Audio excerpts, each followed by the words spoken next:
Bienvenidos al ciclo de investigaciones en antropología de la religión de Flaxo, de la maestría en antropología social de Flaxo. En esta ocasión vamos a dar inicio al cuarto y último evento de este ciclo que comenzó hace ya 3 meses, si no estoy equivocado, o casi 4. Se propuso, digamos, como un encuentro de participación de estudiantes de la maestría en antropología social, con investigaciones en curso y en algunos casos con investigaciones terminadas, todas ellas, por supuesto, en el campo de la antropología de la religión, y coordinados o dirigidos en todos los casos por profesores de la maestría. En la participación, digamos, de todos estos eventos, es necesario destacar y agradecer también a las dos redes que principalmente apoyaron y siguen apoyando la realización de todo esto, que son, por un lado, la Red Diversa, de la cual participamos muchos nosotros y otros colegas que estarán y no están presentes por distintas razones, y por otro lado, al NERC, que es el Núcleo de Estudios de Antropología, Núcleo de Estudios de Religión y Cultura, adherido también a la maestría en antropología social y que ya tiene más de 10 años de fundación. En esta ocasión, entonces, la idea es, como lo ha sido en los eventos que nos precedieron, que son 3, sobre los cuales ahora voy a hacer un punteo muy pequeño, es básicamente brindar la posibilidad a nuestros estudiantes, a quienes están o ya pasaron por el programa de la maestría, de que presenten sus estudios, sus trabajos, sus avances, sus reflexiones en distintos puntos o aspectos o temáticas que han sido, digamos, partes de proyectos o de investigaciones individuales o colectivas, pero que en todos los casos, digamos, nos permiten generar una sinergia colectiva para pensar sobre todos estos temas. El ciclo, como les decía al comienzo, presenten sus estudios, sus trabajos, sus avances, tuvo, sus reflexiones en distintos. Les pido, a ver, punto, un minutito, perdón.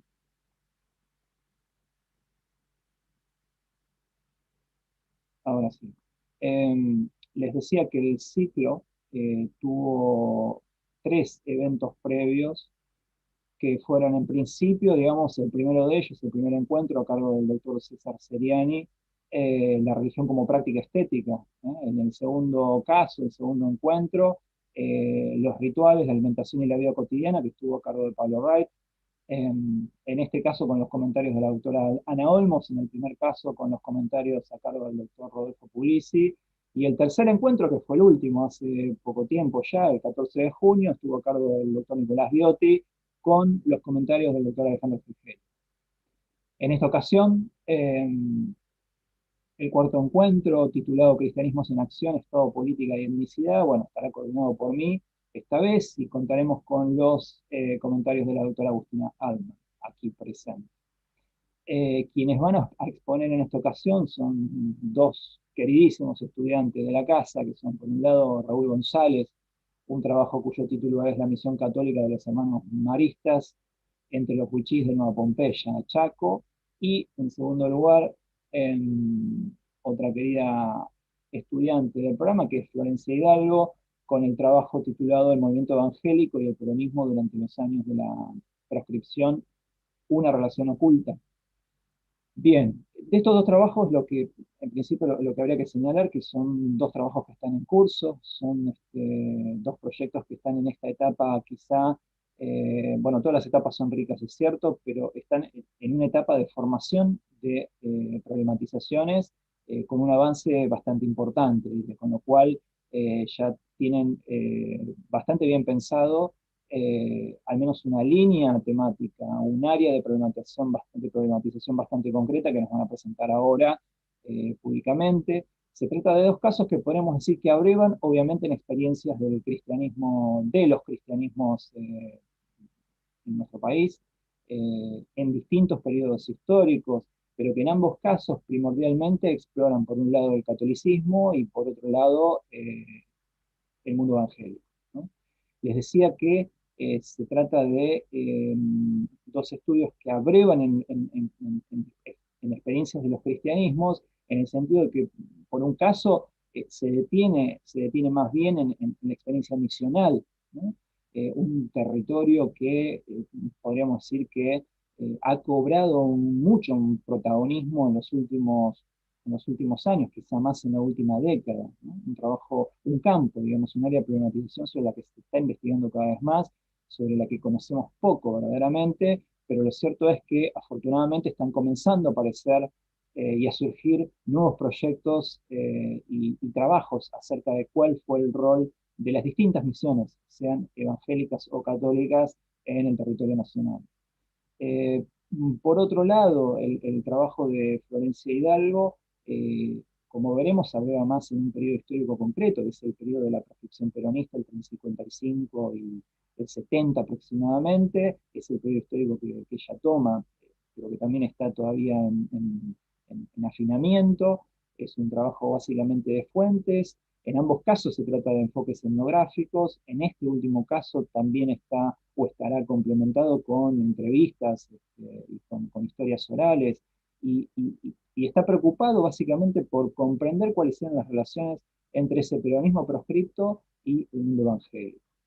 De manera que en este caso, en los dos casos podríamos decir, la relación entre la religión y los clivajes éticos, ¿no? El clivaje étnico, el clivaje político y el clivaje de clase, ¿no? Están ahí como articuladores de dinámicas y de procesos sobre los cuales conocemos bastante poco.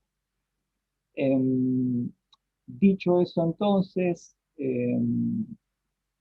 me gustaría pasarle la palabra a Raúl González, con quien vamos a dar inicio a estas charlas y después pasaremos con Florencia Hidalgo.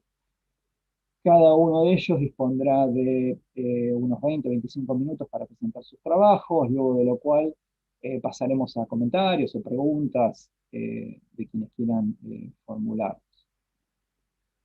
Bien, entonces, si te parece, Raúl, te paso la palabra a vos para que des comienzo a la charla.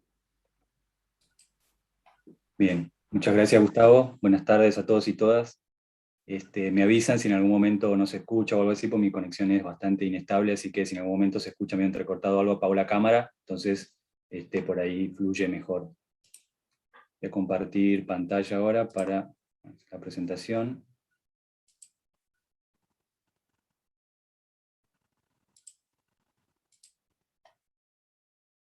Ahí está. Bueno, como bien mencionaba Gustavo, el trabajo, el proyecto en realidad que se está desarrollando actualmente, estoy haciendo trabajo de campo en Misión Nueva Pompeya, así que el título de la presentación es La Misión Católica de los Hermanos Maristas entre los Wichí de Nueva Pompeya. Como estoy en proceso de trabajo de campo hace un par de meses aproximadamente, y me quedará un mes y pico más, de acuerdo también a las posibilidades ¿no? que da también las otras obligaciones académicas que tengo respecto al trabajo de campo, pero bueno, me he preparado una agenda de un trabajo etnográfico de al menos 3 meses y pico, 4 meses para poder llevar a cabo el trabajo. Actualmente estoy en ese proceso, así que bueno, muchas de las cosas que voy a presentar son más bien ideas, porque está todo como en ebullición, está todo muy todavía dando vueltas ahí, y hay algunas cosas que estoy viendo, pero que obviamente todavía me falta desarrollarlas y extenderlas un poco más. La Misión Católica de los Hermanos Maristas es el título. En el anuncio Flaxo había salido Marianistas, pero bueno, no hagamos lío con las congregaciones, porque son dos congregaciones distintas, así que es la Congregación de los Hermanos Maristas. Puse esa foto y elegí esa foto. Esa es una foto que está en la capilla de la vieja misión franciscana, que queda muy cerca de donde está la casa de los Hermanos Maristas, porque me parece muy representativo un poco también de las dinámicas socioreligiosas del lugar, ¿no? Por un lado está San Marcelino Champagnat, que está ahí abajo de la cruz, pero también está ahí a la derecha arriba, un poquito más grande, la imagen de Santa Laura Montoya, que es la creadora de la Congregación de las Misioneras de María Inmaculada y de Santa Catalina de Siena, cuya abreviatura más comúnmente conocida es como la Congregación de las Lauritas, ¿no? Que es una congregación religiosa de monjas, de hermanas, que tiene una historia reciente en Nueva Pompeya, están hace más o menos 10 años, pero que actualmente tiene 2 misioneras, que son una colombiana y la otra de Perú, es decir, es una congregación que creo que se origina en Colombia, y que bueno, también representa un poco, esa imagen sintetiza y condensa un poco la resistencia y la persistencia del catolicismo en Misión Nueva Pompeya, ¿no? Que es una comunidad mayoritariamente wichí, y que generalmente en el Chaco estamos acostumbrados a pensar siempre como un área de avance sostenido del evangelismo entre los pueblos indígenas, pero Pompeya es un enclave donde todavía el catolicismo tiene una importancia bastante importante, en parte a la historia de la misión franciscana, pero en parte también por el trabajo de estas congregaciones que actualmente trabajan en terreno, como los hermanos maristas y las hermanas lauritas. Entonces, esa imagen condensa un poco esa dinámica socio-religiosa, pero también actualmente hay un poderío muy fuerte del anglicanismo en Misión Nueva Pompeya. Muchos de los wichís son anglicanos, y el anglicanismo llega en la década del 60 justamente en un hiato que hay entre el retiro de la misión franciscana y la aparición de la hermana Guillermina Hagen, que es la monja católica que llega a fines de los años 60, no está mucho tiempo acá, creo que son 3 o 4 años que está, pero entre el 69 al 73 creo, pero deja una huella histórica muy fuerte, muy profunda en la memoria histórica colectiva, y si bien no vino a misionar, ni a transmitir, ni a evangelizar, sino que vino a hacer un trabajo más fuertemente social, ese hiato, digamos, de más o menos 20 años entre que se van los franciscanos y llega la hermana Guillermina, es un periodo en el cual empieza a fluir con mucha fuerza el anglicanismo.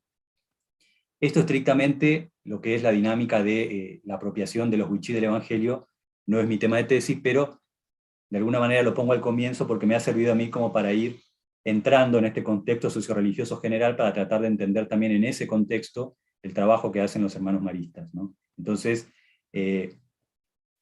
cuando yo conocí la capilla que está ahí en la vieja misión, donde ahora no se da misa por la pandemia, porque es un espacio muy chiquito, muy reducido, entonces se tienen que agolpar muchas personas, por lo tanto no está permitido, pero sí pude visitar igual y ver la capilla. Me pareció muy fuerte esa imagen que condensa un poco, ¿no?, la historia del catolicismo y el presente actual en Nueva Pompeya.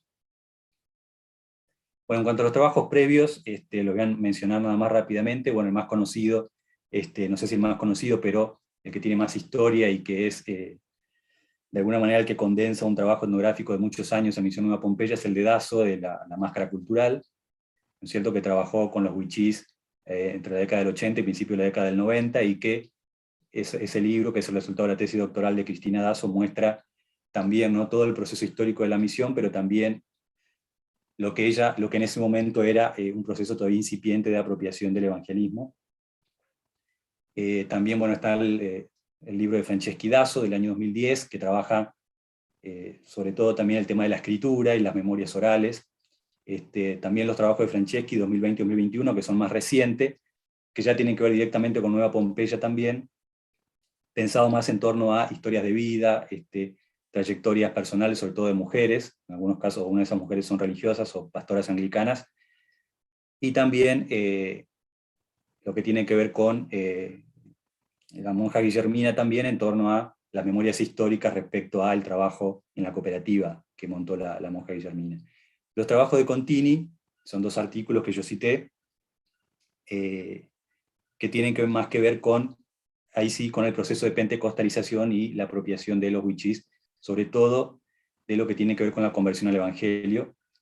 Y el trabajo de Leone del año 2019, que es más de una perspectiva histórica, que justamente analiza el movimiento de la pastoral aborigen, en el cual se insertó el trabajo de Guillermina Hagen, y que explica de alguna manera también ese movimiento religioso, que también tuvo impacto en Formosa y en otras provincias de la región.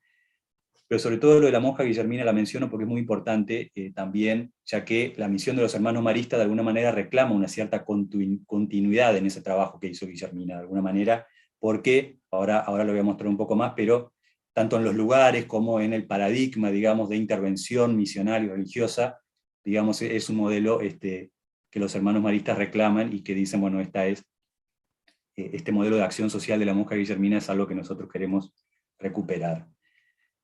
Bueno, para resumir un poco, ahí hay 2 fotos. Una es la imagen de San Marcelino Champagnat, que está en la parroquia del pueblo, y la que está abajo es la casa donde viven los hermanos maristas, que corresponde al obispado, que es propiedad del obispado creo que de San Espeña, me parece que es la diócesis a la cual pertenece Nueva Pompeya.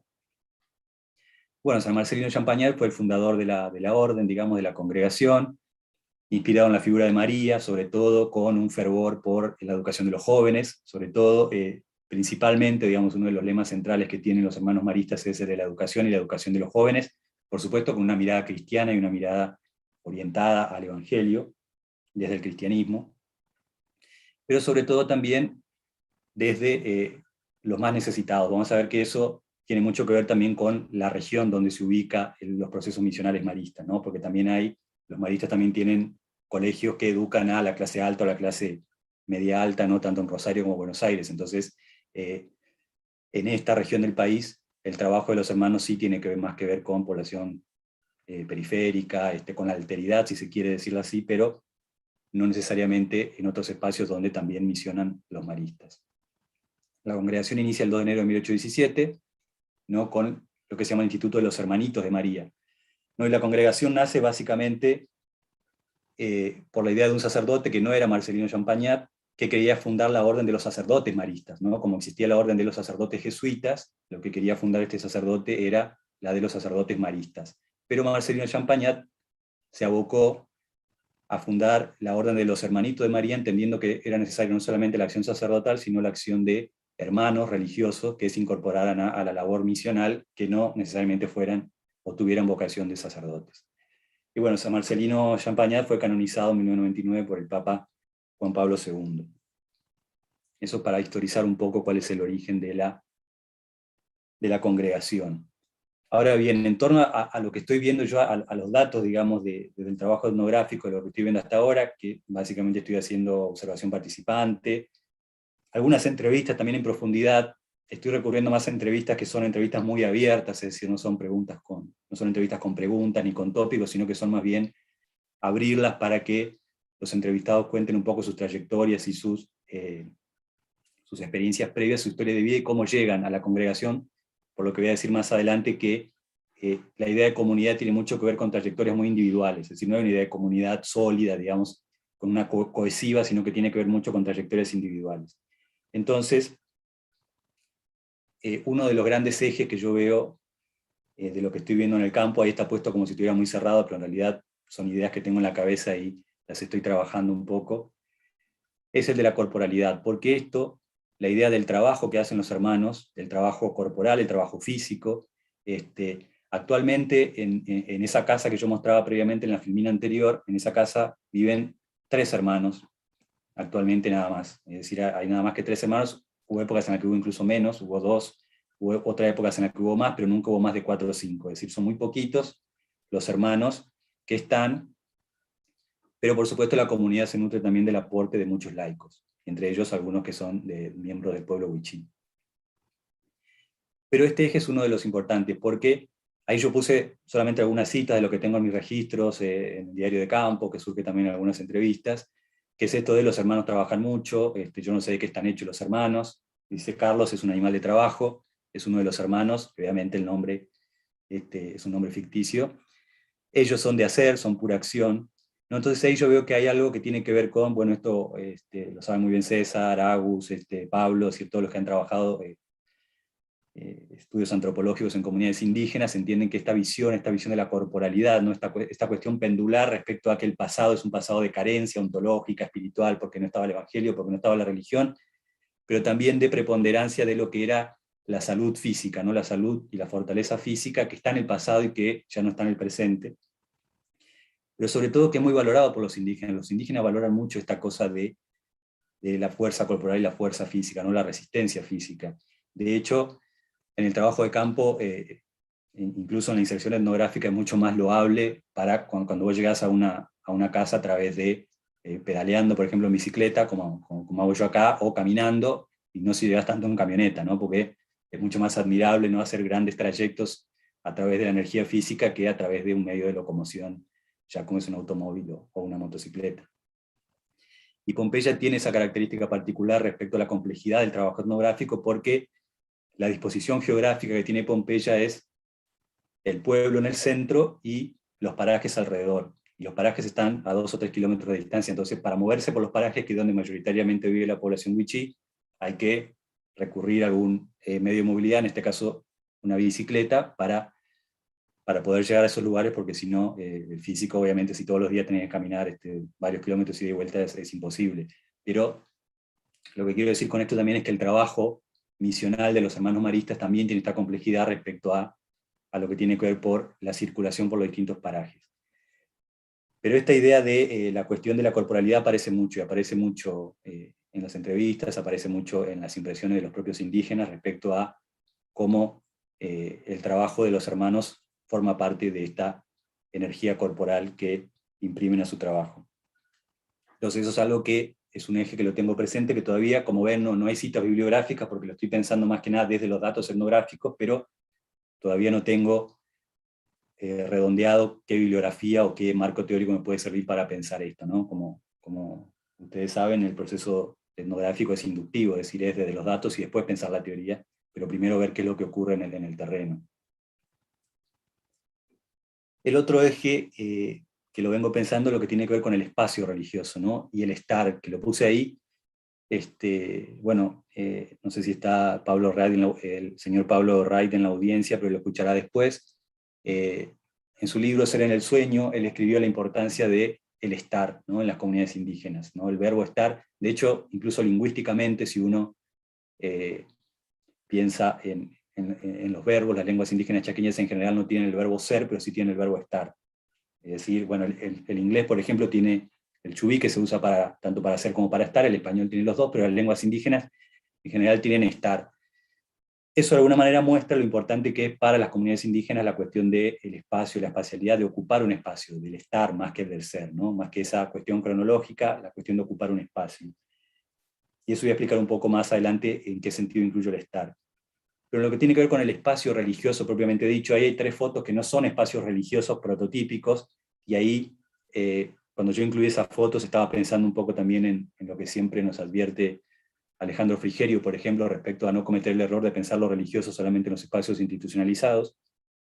Entonces, la foto que está arriba a la izquierda es la escuela, es la web 52, Cacique Francisco Supaz, que está en un paraje llamado Pozo el Sapo, que es la escuela que administran los hermanos maristas, que es una de sus principales tareas, digamos, en la comunidad.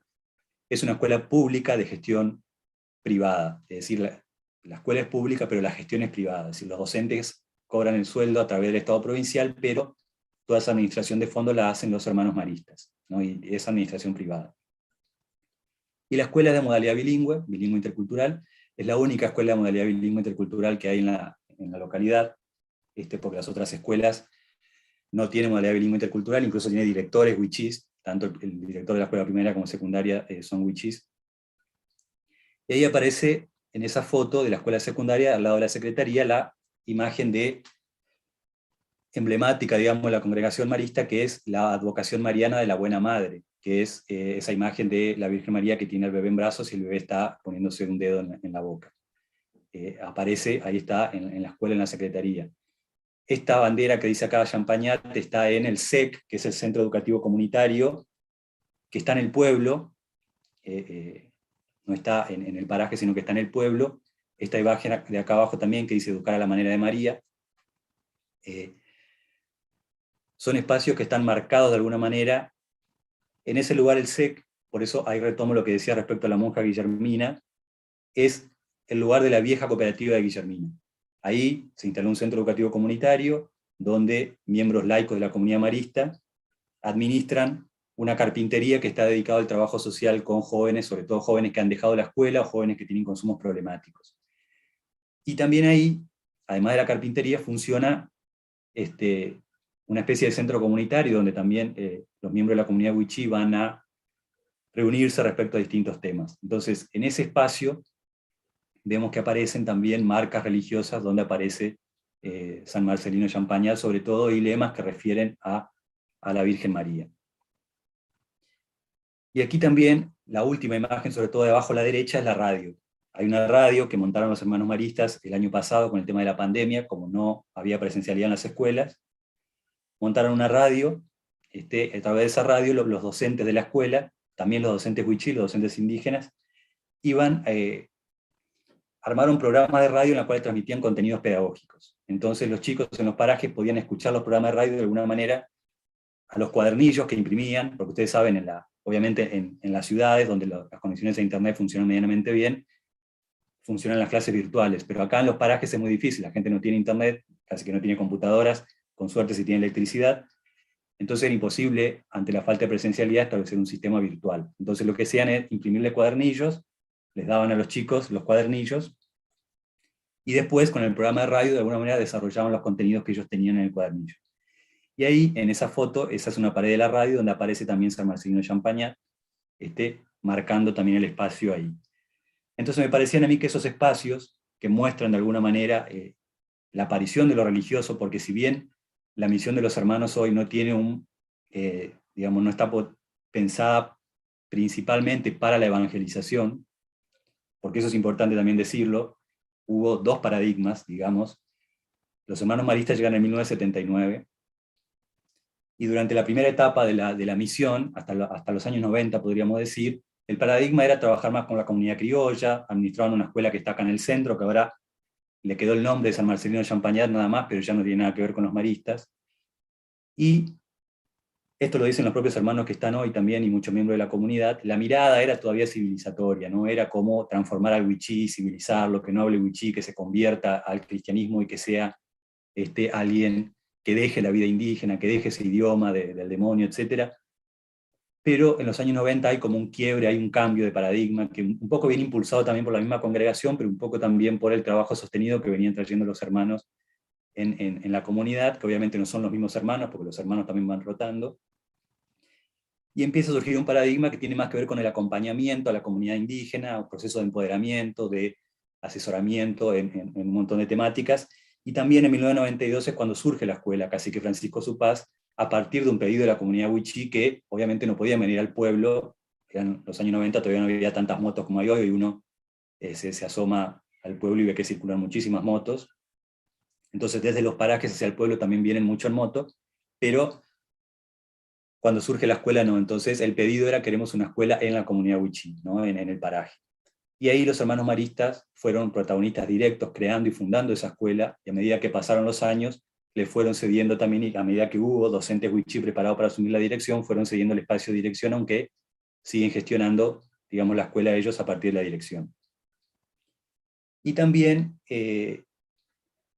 lo que tiene que ver con el acompañamiento político, por ejemplo, las 20.000 hectáreas, Pompeya, el municipio de Nueva Pompeya se ubica dentro de las 20.000 hectáreas que pertenecen a la comunidad wichí. Son 20.000 hectáreas de posesión comunitaria, que eran las 20.000 hectáreas que históricamente se le habían asignado a los franciscanos cuando crean la misión a principios del siglo XX. Pero el título de propiedad de esas tierras se logró a través de una gestión que hicieron los hermanos maristas concretamente, que encabezaron ellos, sobre todo uno de ellos que muy recordaba en la memoria histórica, que es el hermano Teo, y que encabezó la gestión política para que se lo obtengan el título de propiedad de esas 20.000 hectáreas. Entonces, por supuesto, esto, años 90, ¿no? Artículo en la Constitución Nacional que reconoce la coexistencia étnica de las comunidades indígenas, es decir, es un periodo también de lucha y de conquistas políticas indígenas, es decir, no es que tampoco los hermanos fueron pioneros en ese sentido, porque obviamente también hubo una lucha política de base de las propias organizaciones políticas indígenas, pero los hermanos acogieron esa demanda y entendieron que era el momento político de acompañar esa lucha. Por eso digo que ahí hay un cambio de paradigma en los años 90 respecto a lo que es la misión marista, ¿no? Y entonces, a tal punto es importante el hermano Teo y esa conquista política de las 20.000 hectáreas, que algunos miembros de la comunidad wichí marcan como 3 periodos históricos, que es el periodo de los franciscanos, el periodo de la monja Guillermina y el periodo de Teo, ¿no? Básicamente como para entender cómo esa línea histórica del catolicismo se fue manteniendo con esos quiebres, con esas idas y vueltas, y a pesar de la predominancia que hoy tiene también el anglicanismo. Y la Iglesia Evangélica Unida, que es un proceso ya así mucho más reciente y que obviamente todavía está en un proceso de desarrollo que es relativamente corto en la historia, ¿no? Pero acá puse la imagen de estos banquitos, estos bancos circulares, que de alguna manera tratan de imitar a cómo es cuando los indígenas se reúnen en asamblea a discutir, lo hacen siempre de manera circular. Esta foto acá arriba lo puse porque está tomada desde la Casa de los Hermanos, y ahí también en términos de espacialidad, ¿no? La legitimidad que brinda la cercanía a la vieja misión franciscana, ¿no? La misión franciscana que hoy los wichís, a diferencia de lo que pasa en otros lugares, recuerdan esa misión como algo positivo, no lo recuerdan como algo negativo, sino al contrario. Tras la ida de los franciscanos sí hay un periodo oscuro de 15 o 20 años, pero no mientras estaban los franciscanos, que son recordados por la comunidad wichí como parte de un periodo histórico que ellos recuerdan con mucha emotividad y con mucho cariño. Entonces, que la Casa de los Hermanos esté ubicado ahí cerca de la misión, ¿no? Casi enfrente, también espacialmente implica mucho. Pero estos bancos, sobre todo, yo puse esa foto porque me pareció muy representativa respecto a esta idea de cómo los hermanos maristas de alguna manera interactúan o dialogan con esa alteridad indígena y cómo participan con esa alteridad indígena desde una mentalidad que tiene que ver con un acompañamiento, no con una inmersión completa, si se quiere, en las prácticas culturales wichí, pero sí a partir de entender que hay una dinámica cultural que es propia y que ellos tienen que adaptarse a eso. Recuerdo que hace un tiempo leí un trabajo de una colega que no es antropóloga, que es politóloga, que trabajó planes de vivienda en Nueva Pompeya, y en una parte de su tesis ella decía que los hermanos maristas trabajaban sin tener ningún tipo de relación con la cultura wichí. No hace falta decir acá todos como antropólogos o aspirantes a antropólogos, ya nos hace ruido, ¿no? Cuando alguien dice eso, y decimos, bueno, a ver, ¿cuánto tiempo de trabajo etnográfico hiciste? Bueno, no hizo demasiado trabajo de campo etnográfico, era algo que lo había dicho medio al pasar. Entonces, cuando yo empecé a ver esta organización del espacio, pensaba en esa frase, ¿no? De que yo no están inserto entre la cultura wichí, digo, bueno, hace falta más etnografía para poder afirmar algo de esa manera, o al menos para poder ponerlo en debate. Pero sobre todo el tema del espacio también es muy interesante porque la Casa de los Hermanos no se cierra nunca, está siempre abierta, el portón ese que vemos ahí no tiene candado, y los cuerpos circulan siempre por allí, ¿no? Los wichí circulan, van a buscar agua al aljibe que tienen los hermanos allí, porque ahora hay acueducto, llega el agua potable, pero hasta es un periodo algo reciente de los últimos 2 o 3 meses. Ya estoy casi en tiempo, así que voy a ir cerrando. Entonces, los cuerpos circulan, fluyen por ese lugar. Entonces también esto un poco tiene que ver con las dinámicas indígenas, donde la propiedad privada, y cuando uno va todavía a los parajes ve que si bien hay obligaciones de la municipalidad para que marquen las parcelas, etcétera, los cuerpos fluyen, circulan, no es esta idea de, bueno, acá empieza mi propiedad y acá termina la tuya. Y un poco la Casa de los Hermanos es como una casa también donde ellos van comunitariamente y se instalan ahí. Ahora hay muy pocas misas porque estamos en pandemia, pero cuando no había pandemia, lo que cuentan todos es que terminaba la misa y los huichí que asistían a la misa se quedaban ahí y se sentaban en esos bancos a tomar mates y permanecían ahí por mucho tiempo. Entonces esta circulación de los cuerpos me parece interesante también en torno a la espacialidad, en cómo de alguna manera esa política de puertas abiertas es algo que también un poco va en marco a las dinámicas socioculturales más propias de los indígenas. Retomo un poco lo que decía al comienzo respecto a la noción de comunidad. Yo creo que en la noción de comunidad hay una especie de tensión ahí entre comunidad marista y comunidad moral. Es decir, no son lo mismo. Uno piensa la comunidad marista en Nueva Pompeya y no implica al mismo tiempo una comunidad moral, sobre todo en los sentidos que tienen o asumen sus miembros wichí. Los wichí que participan de la comunidad marista en general llegaron a través de distintos procesos, a través de participar sobre todo en los grupos juveniles, y empiezan a participar en la comunidad marista porque sienten que a partir de esa participación pueden tener o pueden aportar algo a su comunidad donde ven un problema social que ellos pueden aportar, ¿no? Entonces, no hay cuando digo que no hay una comunidad moral es porque no necesariamente son partícipes de ese paradigma religioso, católico, no es que todos van a misa, ¿no? Como si iban los hermanos, por ejemplo. Entonces, a eso es a lo que apunto cuando digo que no hay una comunidad moral necesariamente y que es más bien un conjunto de actores diversos, ¿no? Con trayectorias disímiles y que operan con una especie de modalidad segmentaria, es decir, hay eventos concretos, por ejemplo, a la escuela, esa que yo mencionaba hoy, de la escuela del paraje Pozo el Sapo, se llevó hace poco tiempo la imagen de la Virgen de Guadalupe para instalar la imagen ahí. Bueno, ese hecho puntual convocó a toda la comunidad marista. Esta reunión que hay acá en el centro comunitario, donde se inauguraban instalaciones, ahí en donde decían era el viejo predio donde trabajaba la hermana Guillermina, la cooperativa de la hermana Guillermina, convocó también a toda la comunidad, convocó a varios actores de la comunidad, pero esto, como digo, es, según el proyecto, según el evento, se articulan o se desarticulan. Entonces, hay una idea de comunidad moral, no hay una idea de comunidad moral, sino más bien una comunidad que tiene esto. Y la trayectoria de los propios hermanos incluso, ¿no? Porque hoy hay 3 hermanos que tienen trayectorias muy diversas, que llegaron por diversos motivos a la comunidad, y que si bien comparten obviamente en términos generales la idea de la congregación, de la austeridad, la pobreza, lo que predicaba Marcelino en la educación de los jóvenes, etc., tienen trayectorias muy diversas. Entonces, toda la comunidad, los maristas, los huichís, los criollos, los laicos, sienten que el proyecto de misión depende mucho de los hermanos también, y de qué hermanos estén concretamente en qué momento histórico. Entonces, hoy los hermanos que están hoy tienen una perspectiva X, pero si esos hermanos cambian y circulan el día de mañana puede haber otro paradigma, ¿no? Entonces, depende mucho de las trayectorias individuales y personales. No es un proceso de misionalización constante y que tenga, digamos, un paradigma fijo, sino que tiene mucho que ver con las trayectorias individuales. Y finalmente, algo que solamente lo voy a dejar planteado porque es muy extenso, es todo el lenguaje como mediación. Simbólica, acá entran las tecnologías y aparece también la lengua wichí. Y esto me parece que es importante también, ahí hay otra vez la foto de la radio, porque en la radio, todos los días a las 8 de la mañana, hay un programa que se llama Jesús es Buena Noticia, que organizan los hermanos maristas, y que es como un espacio que ellos mismos llaman un espacio de oración propia, pero que es compartida con la comunidad. Leen el Evangelio, hay una mujer que lee el Evangelio en wichí, o sea que también es una política lingüística muy fuerte y sostenida, porque es un programa bilingüe, es decir, aparece, el wichí está muy presente con una mujer que lee el Evangelio en wichí, rezan el Padre Nuestro, rezan el Ave María, también en wichí, además del castellano. Así que bueno, es importante como política lingüística, pero también pensando el lenguaje como mediación, con las nuevas tecnologías, utilizar una radio para un evento ritual como es ese programa, porque es un ritual de cada mañana a las 8 de la mañana, compartida con los oyentes y pensar que cualquier wichí tiene una radio aunque sea pilas y que en el último de los parajes escucha esa radio y comparte ese momento de oración. Es muy interesante como proceso, ¿no? Pensar el lenguaje ahí. Y también la cuestión de la política lingüística. Este librito que se ve ahí es la historia de San Marcelino, ven que está escrito en formato bilingüe porque también está escrito en wichí. Es un material que se usa para catecismo, hago muchas comillas porque el catecismo que dan en la escuela primaria, que administran los hermanos maristas, no es el catecismo entendido en términos prototípicos como uno lo entendería en cualquier escuela religiosa. Es un profesor de wichí que da catecismo, que en realidad lo que hacen es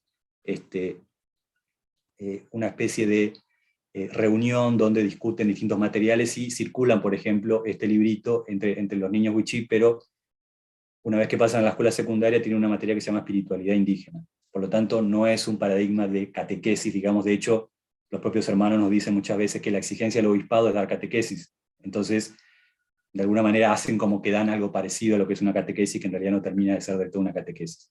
Entonces, pero sí circulan estos materiales que están muy interesantes respecto también a pensarlo, como decía hoy, como política lingüística. Así que bueno, con eso cierro.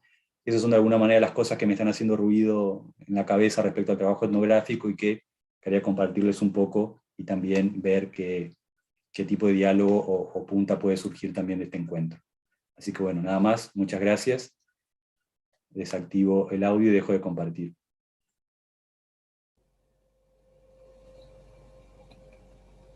Gracias, Raúl, gracias. Pasamos entonces, ahora le damos la voz a Florencia para que presente su trabajo. Flor, también 20-25 minutos como dijimos antes. Bueno, buenas tardes a todos y todas. Gracias al NERC por la invitación y espero que la conectividad me acompañe. Así que bueno, voy a pasar a mostrar, ¿se ve ahí? Bueno, vamos a ver. ¿Se ve? Sí, ¿no? Sí, se ve bien, Flor. Sí, perfecto.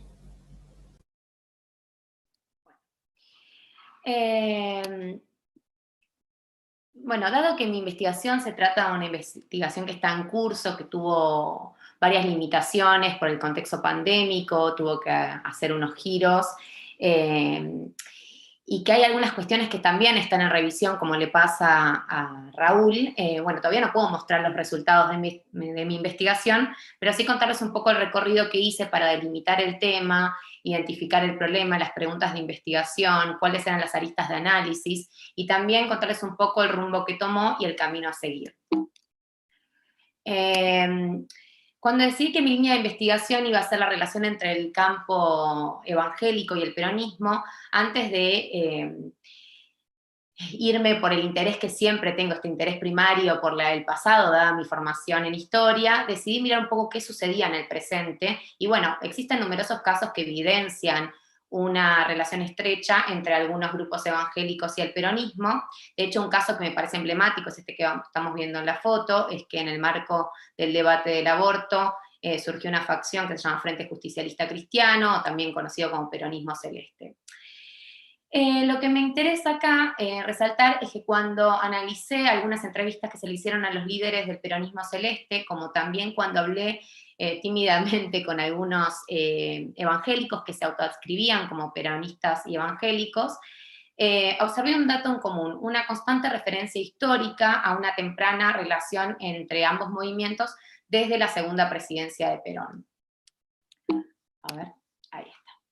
De hecho, muchas veces se suele tomar como mito fundacional de esa relación a la entrevista que tuvo Perón con Thomas Hicks, un pastor pentecostal norteamericano, quien fue invitado para realizar unas campañas de sanación. Acá lo podemos ver a Perón, esta es una foto que circuló en los periódicos de la época con su traje de gala militar, y le otorga el permiso a este pastor, quien y también ofrece la posibilidad de realizar dicho evento, le ofrece la cancha de Atlanta. Cuando empecé a profundizar acerca del estado de la cuestión, bueno, sabemos que la relación del peronismo con el campo religioso fue objeto de estudio de varios trabajos, pero la mayor parte se centró en su relación con el catolicismo. Esto no quiere decir de que no se haya investigado con otras minorías religiosas. Cuando empecé a ver cómo se había estudiado su relación con el campo evangélico, ahí apareció la primera gran delimitación de mi trabajo, que iba a ser el periodo que yo iba a tratar. Por un lado, observé que hay una importante cantidad de trabajos que investigan las primeras presidencias de Perón, y por otro lado, la mayor parte de los trabajos se concentran en analizar desde finales de la década del 70 en adelante, cuando esta relación cobra mayor visibilidad pública. Bueno, debido a estas primeras referencias que vi acerca de una constante presencia de esta relación en las segundas presidencias de Perón, focalicé mi mirada en las primeras presidencias y vi que la bibliografía había analizado el tema en cuanto a las iniciales tensiones que existían entre el gobierno peronista y ciertas iglesias evangélicas, debido a, por un lado, la estrecha relación con la iglesia católica, bueno, que no solo se ven por las concordancias entre ambas doctrinas, sino también por políticas a favor de la Iglesia Católica por parte del gobierno de Perón, como puede ser la implementación de la enseñanza religiosa en las escuelas oficiales, dádivas de carácter económico, no sé, la creación de una asesoría eclesiástica de la presidencia o hasta la entrega de puestos a figuras relacionadas con el mundo católico. La tensión también provenía, la tensión con las iglesias evangélicas provenía porque había algunas políticas de hostigamiento que ponían en jaque esta libertad religiosa. Esto es muy interesante observar las memorias del pastor bautista Santiago Canclini, quien nos cuenta la cantidad de papeleríos, de trámites burocráticos que debían hacer las iglesias evangélicas para pedir permiso para un evento o para traer algún pastor a la Argentina, un pastor extranjero a la Argentina. Muchos de estos pedidos encima eran frenados por algunas figuras dentro del gobierno de Perón que estaban relacionadas con el catolicismo. Bueno, también hubo denuncias por parte de los evangélicos en esta época de que en los medios ligados al catolicismo, en medios de comunicación, había una campaña en contra de los protestantes. También en esta época se llegó a prohibir las audiciones radiales de todas las organizaciones no católicas y se les prohibió, a su vez, a los diarios publicar acerca de este tema. Después, sobre esta época, la bibliografía se concentra en el giro que hace la política religiosa de Perón a partir del conflicto que tiene con la Iglesia Católica y lo que generó un acercamiento hacia otras minorías religiosas.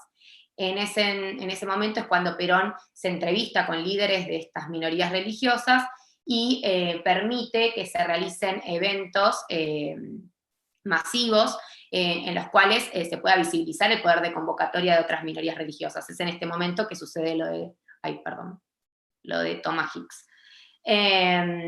Bueno, acá también en este periodo hubo algunas cuestiones que fueron como disparadoras de interés. El trabajo de César Seriani acerca de un encuentro orgánico entre el peronismo y el movimiento evangélico, entre ciertas ideas evangélicas, una identidad religiosa evangélica, entre grupos indígenas evangélicos del Chaco, fueron como, me empezaron a llamar la atención esta posibilidad de un encuentro orgánico entre ciertos sectores por fuera de lo que es las instituciones. Y también me di cuenta que a la hora de reconstruir diversas posiciones que tenían las iglesias evangélicas frente al golpe del 55, cada vez la información se me volvió a ser más escueta. De hecho, cuando voy avanzando en el gobierno de la Revolución Libertadora, no sé, el paisaje bibliográfico comienza a volverse un poco más desértico, y de alguna u otra manera existe en este periodo pleno de la proscripción de 1955 a 1970 una especie de laguna sobre cómo dialogaron estos dos movimientos, qué puntos de encuentro, de acercamiento y distancia había. Tampoco había mucha información acerca de cómo se había expandido el movimiento evangélico sobre algunos municipios que yo identificaba con una fuerte presencia peronista, como es el caso, por ejemplo, de Berisso. Bueno, es acá cuando aparece la primera delimitación que yo voy a tratar en el periodo de 1955 a 1970, porque yo considero que es sumamente relevante. Un poco por lo que dice Pablo Semán, que aquello que es visible en los 70 tuvo que tener un caldo de cultivo en épocas anteriores. También porque es un periodo que es sumamente relevante para ambos movimientos. Para el peronismo implica, bueno, el periodo de la proscripción, de la resistencia, implica la ampliación de las bases de apoyo por fuera de los sectores que tradicionalmente lo habían acompañado. Acá se incorporan al mapa ideológico peronista actores como jóvenes, como estudiantes, como intelectuales. Comienza a haber una lectura también desde la izquierda en el peronismo, y también en esta época es que hay otro encuentro con un cierto sector del cristianismo, del catolicismo, a partir del Concilio Vaticano II, las ideas de la renovación cristiana, de también lo que va a ser la teología de la liberación. Por el lado del movimiento evangélico es un periodo de consolidación y de paulatina expansión sobre la región del AMBA. Si bien no es la etapa de eclosión, es una etapa donde las iglesias van asentándose en estos territorios, generando una paulatina dinámica y una impronta local. Además, para la década del 60 también las ideas de la renovación del universo cristiano influenciaron sobre el horizonte evangélico. De hecho, me parece importante analizar de qué manera todas estas ideas del ayornamiento cristiano influyen sobre algunos sectores del cristianismo evangélico, y tratar de explorar si sucede de igual manera que pasó con el catolicismo, que tendió ciertos puentes para hacer una relectura del peronismo o generar puntos de encuentro con este movimiento político. Además, me parece interesante destacar que no hay mucha información acerca de la relación o la posición que tienen frente a la cuestión peronista algunos grupos protestantes afines a ideas de izquierda. Estoy pensando en el Grupo Izal, en torno a la revista, por ejemplo, Cristianismo y Sociedad, una revista que, por ejemplo, le dedica a principios de los 70 un número al peronismo, en el que fue invitado a participar el mismo Rodolfo Poirós. Y por último, también me parece un periodo relevante porque hay referencias históricas concretas. Tenemos una carta de Cook a Perón en 1957 que dice: el jefe de los evangelistas vino a verme y ofrece la adhesión por la causa peronista. He averiguado que hay 600.000 evangelistas y en que entre ellos existe una unidad. Cómo eso puede traducirse en beneficio para nosotros, es cuestión que queremos conversar con dicho señor, que se reunirá conmigo y traerá un plan. Bueno, y así es como, bueno, mi investigación partió de esta interrogante sobre qué sucedió entre ambos movimientos durante este periodo. A mí lo que me interesa dilucidar es la trama de relaciones, alianzas y conflictos entre ambos movimientos durante un periodo histórico particular para ambos y en el contexto del ayornamiento del universo cristiano. Más que en la estrategia del peronismo hacia el campo religioso evangélico, lo que me interesa a mí es más bien pensar de qué manera ciertos grupos evangélicos, teniendo quizá especial énfasis en los jóvenes evangélicos, pensaron, experimentaron y resignificaron al fenómeno peronista en el marco de la proscripción. Me interesa tratar de hacer un esfuerzo de incorporar la óptica de los propios protagonistas, es decir, de los mismos evangélicos que fueron contemporáneos en esta época. Hoy. Bueno, para llevar a cabo esta investigación, lo primero es que apuesto a desarrollar un enfoque antropológico histórico sobre las implicaciones entre la religión y política desde la experiencia relacional entre evangélicos y peronistas entre 1955 y 1970. También tomar los aportes de la sociología de la religión para estudiar este campo en esta época. Acá yo rescato algunas ideas que me parecieron interesantes para exponer en la charla, que bueno, las ideas del Grant y Mosquera y Setón, cuando hablan que los hechos institucionales muchas veces se presentan como un problema, una limitación, y que bueno, que hay que mirar más allá de lo institucional, o cómo se entrecruza lo institucional con la historia de las personas.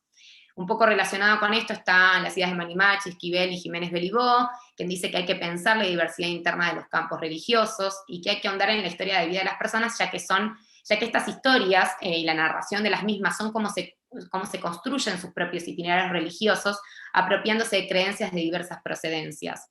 Hay que reconocer también la capacidad de recorte en las creencias, estructurando así sistemas de creencias y no creencias según su medida de acuerdo a los propios intereses.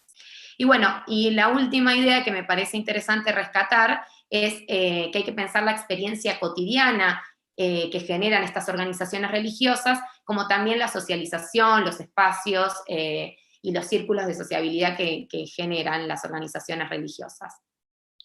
Debido a que me di cuenta en este año que vengo tratando el tema, me di cuenta que es una empresa bastante importante, que tengo una extensión permitida para la tesis de maestría y también por las limitaciones de la pandemia. Yo en una primera instancia quería abordar el caso de Berisso y hacer trabajo de campo, además de trabajo de archivo.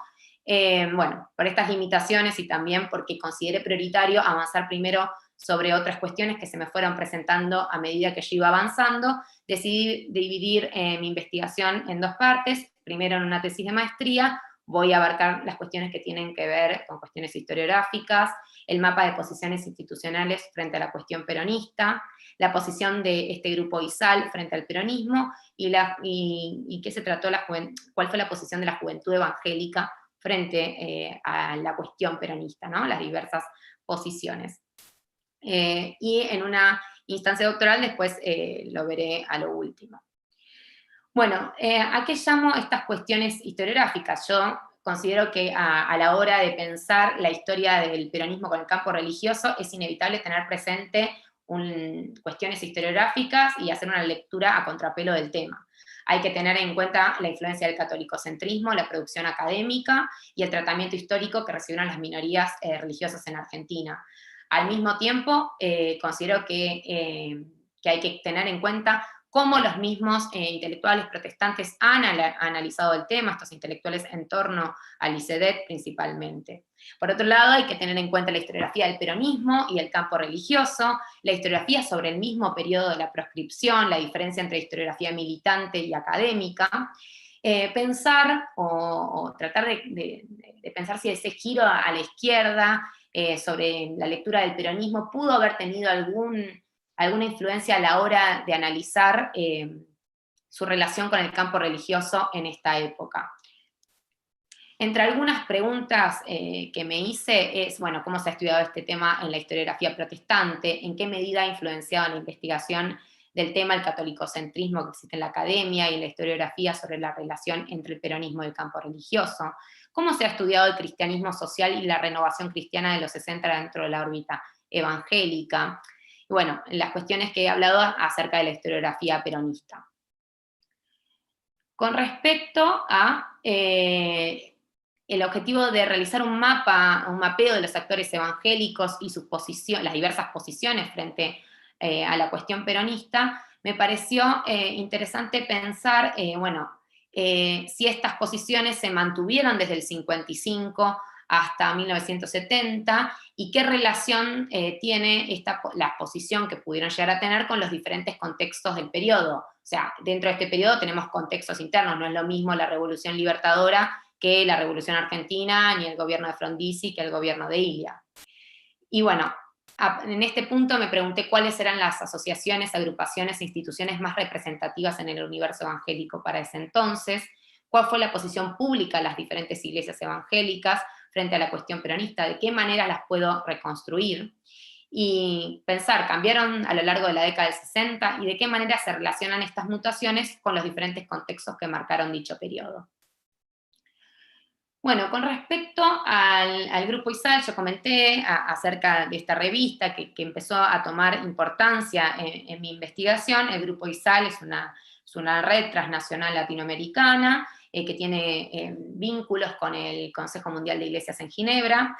Torti dice que el colectivo de ISAL puede ser definido como una minoría intensa dentro del protestantismo latinoamericano, que concibió una forma revolucionaria de ser cristiano al tiempo que imaginó una vía cristiana para hacer la revolución. Bueno, es parte de este movimiento cristiano que atravesó un proceso de radicalización política, el que se afilió a ciertas ideas de izquierda en los años 60 y 70 en América Latina. Bueno, viendo un poco la trayectoria de sus miembros, las ideas que se expusieron en esta revista, también analizando un poco el número que se dedica al peronismo, si bien está un poco pasado del periodo que yo elegí, sí tengo otros archivos desde correspondencias y todo que puedo llegar a reconstruir un poco estas posiciones.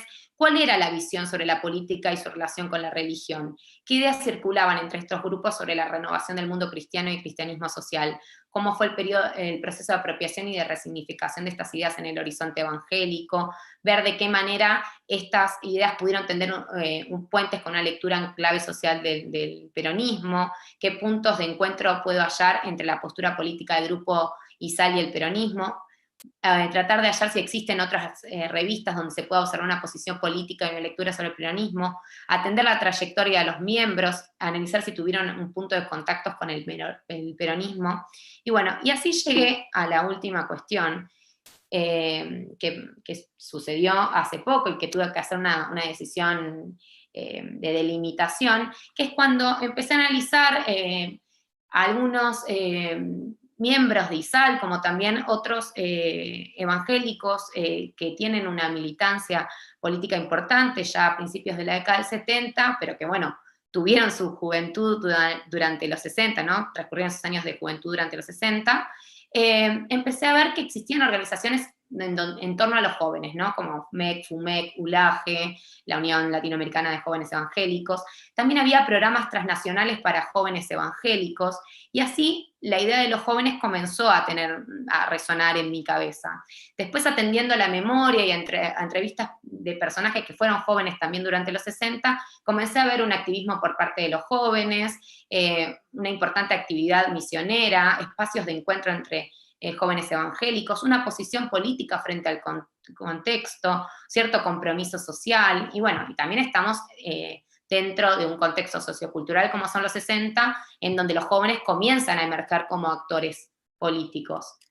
Es así como me pregunté cómo era ser joven evangélico en la década del 60, qué rol tenían dentro de las iglesias, cuál era el proceso de socialización en el ambiente evangélico, preguntarme si compartían círculos de sociabilidad con grupos católicos, qué lugar tenían para estos jóvenes el compromiso social en sus vidas, cómo repercutió esta renovación del cristianismo social en el horizonte evangélico entre los jóvenes, un poco ver si, siguiendo las ideas de Miranda Lida sobre jóvenes católicos, si existió algún tipo de sensibilidad antiburguesa entre estos jóvenes evangélicos en esta época, de qué manera entendían a la política y el contexto sociocultural del que eran parte, cuál era su posición frente a la cuestión peronista. Bueno, en cuanto a la metodología, como ya dije, es netamente trabajo de archivo que se va a ir enriqueciendo a medida que pueda acceder a la biblioteca, a la hemeroteca y también a los archivos del ICEDET, en los cuales voy a entrar ahora en negociación. También revistas evangélicas de la época que fui rescatando, no solo Cristianismo y Sociedad, que es muy conocida, Testimonium, y estoy tratando de hablar con otros protestantes intelectuales actuales para ver si me recomiendan algunas revistas de la época, que es muy difícil reconstruir todo este relevamiento editorial. Y también, bueno, realizar entrevistas y atender a las memorias de protestantes. En esta época pienso, por ejemplo, en las memorias de José Miguel Bonino. Para futuras investigaciones lo que va a quedar es analizar qué sucedió cuando el movimiento evangélico se expandió en esos años sobre el conurbano bonaerense, principalmente en aquellos municipios con una larga tradición peronista, ver cómo se conjugaron una identidad religiosa peronista, una identidad religiosa evangélica y una identidad política peronista entre estos sectores, de qué manera respondieron las iglesias, ver en qué medida la renovación cristiana de la década del 60 ofreció un marco interpretativo sobre la realidad política y social de esa época. Me parece interesante, si Dios lo quiere así, hacer un trabajo comparativo entre diferentes municipios. Yo elegí en primera instancia Berisso porque me parece que Berisso a priori presenta algunas características que nos podríamos llegar a suponer de que sí sucede de esa manera, pero bueno, obviamente hay que investigarlo. Berisso es un municipio con una presencia temprana de protestantes debido al fuerte componente inmigrante, que es parte también de su propia identidad local.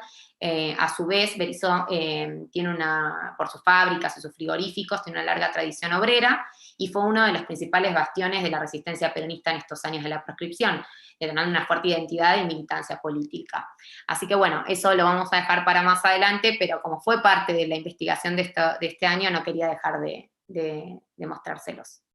Así que bueno, espero que haya sido claro y que haya cumplido con el tiempo. Perfecto, Florencia, el tiempo perfecto. Excelente. Todo muy claro. Gracias. Bien, bien. Bueno, Agus, te paso la palabra y seguís vos con los comentarios y después, bueno, después de eso abrimos a preguntas o comentarios del resto de quienes participan del Zoom o fuera del Zoom. Bárbaro. Bueno, antes que nada, felicitaciones. Los trabajos súper interesantes y me dieron ganas de saber más de los wichís y obviamente también de evangelio y peronismo. Así que felicitaciones y encima en contexto pandémico, doble mérito hacer investigación y hacer trabajo de campo. Entonces, bueno, en el caso del trabajo de Raúl, voy a comentar algunas cosas a partir de lo que ustedes habían mandado antes y un poco de lo que estuvimos charlando hoy. Bueno, en el caso entonces del trabajo de Raúl, que aborda una presencia católica en el contexto wichí, en Nueva Pompeya, que son los hermanos maristas, que es una congregación laical, que me parece que eso no lo habías dicho, que está dedicada sobre todo, bueno, al tema de la enseñanza, surgía a principios del siglo XIX en el contexto de la reacción del catolicismo europeo a los cambios traídos por la Revolución Francesa y la Ilustración, y me pareció que era el contexto de surgimiento de este movimiento es interesante, que tiene que ver con la reacción a la modernidad ilustrada, que también aparece como relevante en el caso del trabajo de Florencia. A partir de la presentación de Raúl, me pareció súper interesante cómo la congregación tiene un planteo pragmático o vinculado al trabajo desde sus inicios, por lo que la idea de actividad y esta cosa de que hacen muchas cosas, como destaca Raúl, es muy importante. Creo que sería interesante ver acá cómo se conjuga con la conceptualización de lo wichí en su relación con el trabajo. Hay toda una larga tradición chaqueña, por ejemplo, de lo guapo y la resistencia al esfuerzo físico, y tradicionalmente han existido fuertes contrastes entre las ideas chaqueñas y criollas respecto a nociones como trabajo, acumulación, proyecto de futuro.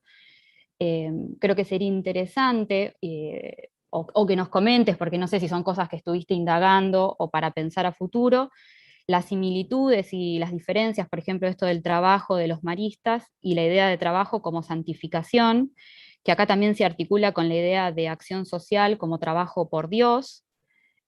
Bueno, para el caso de literatura chaqueña tenés los trabajos de Mariana Gómez sobre las mujeres toba como bestias de carga, como mujeres guapas, don Darío Soich, Florencia Tola. Bueno, hay mucha literatura, Jit Fetzel sobre hombres indígenas de los Andes, y también trabajos de Harbin y Kahn, que analizan los imaginarios de exploradores y misioneros europeos, también respecto a las corporalidades. Después, por otro lado, también con el tema de los cuerpos, que me pareció súper interesante, la corporalidad con estas notas positivas, cómo se relaciona con lo potente, y si aparecen marcadores de una señal de estado de gracia de los sujetos, tanto para pensar, por ejemplo, a los maristas o los wichís, y cómo eso se puede relacionar con lo que pasa con la corporalidad en los contextos litúrgicos. Sobre todo comparándolos con los cultos pentecostales, donde la corporalidad ocupa un lugar clave. Después, en referencia, cuando hablabas al espacio, me pareció interesante que destacaste la escuela, que tiene directivos wichís, pero que no es de gestión comunitaria, que eso me parece interesante, que no es la comunidad wichí la que gestiona, sino que son los maristas, así que eso me parece que sería interesante también que nos comentes, o para pensar a futuro, cuán parte es de los circuitos de circulación, los wichís, ver cómo hacer una descripción de cómo se construye ese espacio, cómo se articula con el espacio de la comunidad, y sus ideas también sobre el espacio propio, el monte, el campo y el pueblo. Después otra cuestión que mencionabas y que también mencionó un poco Florencia, que me parece súper interesante, es la relevancia de pensar el bajo número de misioneros y cómo las misiones y su éxito o no dependía muchas veces o depende de las características personales, y que esto no es algo excepcional, sino que es muy característico de las misiones católicas y aparece, por ejemplo, con jesuitas y franciscanos, y que Florencia también justamente destaca la relevancia, el rol de las trayectorias personales de los sujetos. Después, en la última diapositiva, en referencia a los usos del lenguaje, sería súper interesante si nos puedes contar un poco más. Las imágenes me parecieron re interesantes y hay unos trabajos que están muy buenos de Dasso y de Franceschi sobre el rol de las ilustraciones y la hermenéutica en la exégesis de los textos bíblicos, en especial teniendo en cuenta la estética de la comunicación marista, que me parecía muy interesante. Después algunas preguntas que anoté, si nos podés contar, o si estuviste indagando, cómo los misioneros, cómo los hermanos maristas piensan la misión Nueva Pompeya como esto de la resistencia católica. Después había estado chusmeando la página web antes de la charla de los maristas, y lo que veía es que más allá de este cambio de paradigma civilizatorio que vos señalabas, en Argentina la congregación se plantea la educación como una evangelización transversal. Entonces sería interesante ver cómo se da en el caso concreto en esta escuela. Y después otra cuestión que me parecería interesante es cómo se da la convivencia entre las distintas adscripciones religiosas que están presentes ahí en la zona. Y una cuestión que quizás no me quedó tan clara es si el centro de tu investigación son los maristas, los wichís o ambos. Eso creo que, o por lo menos yo no lo terminé de entender, pero la verdad que el trabajo me pareció re interesante. Y paso a Florencia. Ok. Bueno, y en el caso del trabajo de Florencia también, súper interesante. Tuve la suerte también de leer como el plan, así que voy a aprovechar. Bueno, me pareció re interesante porque propones abordar un área de interés poco discutida, que es la relación entre la renovación evangélica y en especial las juventudes evangélicas y el peronismo entre los 50 y los 70. Bueno, todo lo que nos contaste hoy obviamente tiene toda una prehistoria, y que uno puede ver, por ejemplo, en los trabajos de Amestoy, de cómo él nos comenta que después de la Segunda Guerra Mundial, a partir del 50 y el 70, es un periodo que va a estar marcado por la tensión entre la Unión Soviética, Estados Unidos, y América Latina se va a constituir en un espacio de disputa. Y justamente en ese contexto, las grandes tradiciones cristianas occidentales venían en términos generales de dos posiciones diferentes. Entre la Revolución Francesa y la Segunda Guerra Mundial, el catolicismo, sobre todo a nivel institucional, se planteó una estrategia de oposición a los cambios impulsados por la modernidad ilustrada, mientras que el protestantismo se había plegado a la propuesta de la modernidad liberal. Y para comienzos de la época que nos presenta Florencia, el claro fracaso en Occidente del modelo capitalista liberal y movimientos como la Revolución Cubana habían provocado una importante serie de corrientes de cambio en el cristianismo occidental. En el caso del catolicismo, bueno, esos cambios se van a plasmar en el Concilio Vaticano II, en las conferencias episcopales latinoamericanas como la de Medellín y en movimientos como las comunidades eclesiales de base. Y en el caso evangélico, las críticas al modelo liberal van a comenzar en los años 40 en los movimientos de jóvenes, como el movimiento estudiantil cristiano, la Unión Latinoamericana de Juventudes Evangélicas, que vos mencionabas, y el Centro de Estudios Cristianos. Y las publicaciones como Cuadernos Teológicos van a contribuir en la búsqueda de una teología para los tiempos, divulgando en castellano materiales como los de Karl Barth, que también mencionabas. Para los años 60 se empieza a hacer evidente las dificultades de conciliar el programa liberal de Estados Unidos y su desarrollismo con una idea panamericana, y se manifestaría en la segunda y tercera edición de la Conferencia Evangélica Latinoamericana, una en Lima y la otra en Buenos Aires. Y se haría cada vez más notable la presencia del evangelismo ecuménico con una mayor interlocución con el catolicismo. Y es en ese contexto que va a surgir el movimiento que vos nos presentás, que es el de la Iglesia y Sociedad en América Latina, el ISAL, y la Comisión Evangélica Latinoamericana de Educación Cristiana, a inicios de los 60. Y de ahí va a surgir esta revista que también nos comentabas, de Cristianismo y Sociedad, y la casa editorial Tierra Nueva. Y como todo eso va a ir confluyendo en las formulaciones, tanto católicas como protestantes, de la teología de la liberación.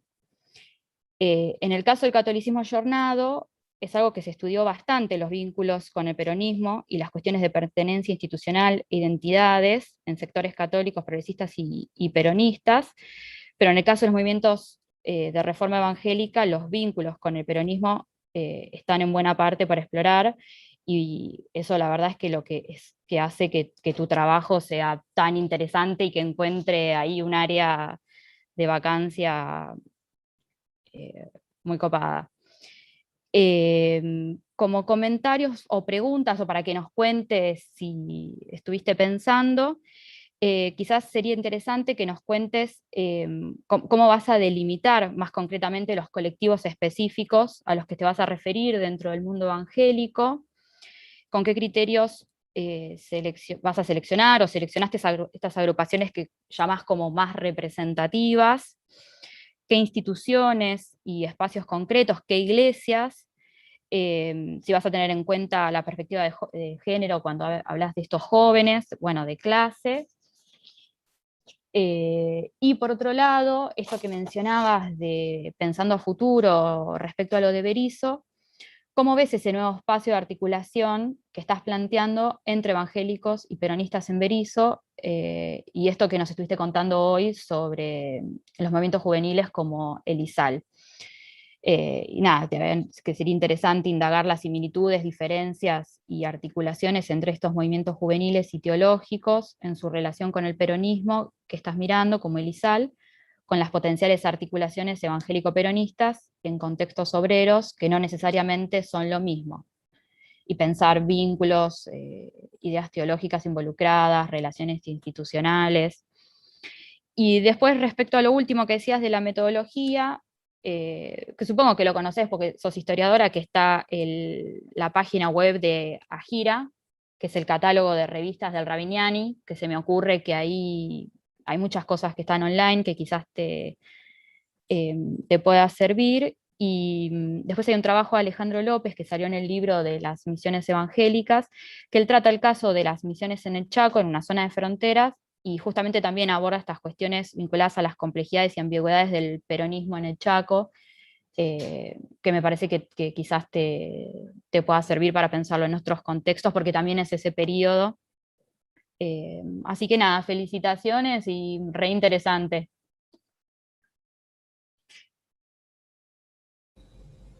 Gracias Agustina por los comentarios, excelentes los comentarios, muy precisos y detallados. Y bueno, gracias Raúl y gracias Florencia por las dos presentaciones también que estuvieron bárbaras. Muy detalladas también, muy consistentes y bueno, nada, o sea, llena de preguntas y de líneas posibles quizá de indagación. Me parece que por ahí lo más conveniente sería, bueno, no sé si alguien de los presentes quiere hacer alguna pregunta o comentario, así sumamos y después le damos las voces a ellos para que vayan respondiendo. Me parece que por ahí es lo más ágil. Ahí está, vamos primero con Nicolás y después vamos con Alejandro. Buenísimo.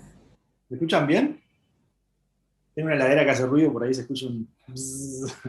Bueno, felicitaciones a los dos trabajos. El trabajo de Raúl, por ahí está un poco más alejado de algunas cuestiones que yo conozco, pero me gustó muchísimo cómo lo estaba planteando, me pareció muy sofisticado la presentación. Y sobre el trabajo, o el proyecto de trabajo de Florencia también me pareció que, digamos, fueron excelentes las dos presentaciones. Simplemente yo le quería hacer un comentario a Florencia, nada, por ahí no es una pregunta, nada, es un comentario y por ahí ella puede reaccionar un poco a eso. Es más que nada una tradición bibliográfica en relación a esa relación. Es el problema, digamos, entre década del 60 y vida cotidiana, digamos, más allá del mundo evangélico y más allá del peronismo, digamos, o incluyendo al peronismo. Porque un poco lo que yo veía en la presentación de Florencia, digamos, todo un ejercicio digamos, de repensar los modos de vínculo entre campo religioso, en base al concepto de campo religioso, entre el mundo del peronismo y el mundo evangélico, o la juventud evangélica, o el mundo evangélico. Me pareció que eso es súper original, porque básicamente la mayoría de los laburos que hay sobre eso son sobre la relación del catolicismo y el peronismo, y ese tipo de análisis, como, bueno, hay algunas cuestiones o referencias transversales, digamos, pero es como totalmente virgen, eso es un temazo, digamos, como para pensarlo. Ahora, un poco por lo que ella planteaba, yo entendí que hay una intención por pensar vínculos institucionales, discursos públicos, trayectorias, sociabilidades a partir de entrevistas más que nada sobre historias de vida, etcétera, etcétera. Y yo me preguntaba si no había también una línea paralela a todo ese modo de análisis más de historia social, de campos, digamos, o de ideologías políticas y grupos religiosos, y no había como un camino paralelo o complementario a ese análisis que tuviese más que ver con una historia cultural de la década del 60 en relación a la religiosidad en general y la religión del mundo evangélico en particular.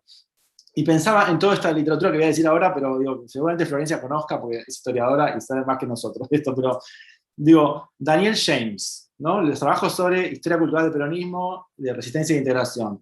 Doña María, que pasa en Berisso, si yo no recuerdo mal. Mirta Lobato, todos los estudios sobre género y vida cotidiana, y es más, digamos, una historia cultural del peronismo. Hay un libro reciente de Oscar Chamosa que salió en inglés hace 4 o 5 años, o 3 o 4 años, que compila un poco todos esos trabajos más de historia cultural del peronismo, que son, digamos, me parecen muy antropológicos. Ahí hay toda una relación entre la antropología y la historia cultural. Desde la década del 60 pienso en el libro de Virginia Manzano, Cadena Ferita y los 60 de otra manera, que se corre un poco de los análisis más de campo intelectual y política al estilo Oscar Terán o Silvia Sigal, ¿no? El libro de Sebastián Carasay, los 70 de la gente común. Bueno, en fin, y hay un boom, digamos, de los últimos 10 años de trabajos de historia cultural del peronismo o de la década del 60 o de las juventudes. Obviamente del evangelismo no hay nada de eso, porque no, el pentecostalismo o el evangelismo le interesa menos a esos espacios de la academia argentina. Entonces, digo, una pregunta mía es esa, si piensa Florencia un poco esa bibliografía, ¿cómo se vincularía con eso? Digo, ahí hay toda una posibilidad de pensar, me parece a mí, no solo relaciones de redes o posiciones intelectuales o, digamos, discursos públicos, sino también un estudio más de las sensibilidades, ¿no? Una especie de estructuras de sentimiento peronistas y estructuras de sentimiento evangélicas. Y digamos, ¿qué posibilidad hay de afinidades selectivas entre esas estructuras de sentimiento?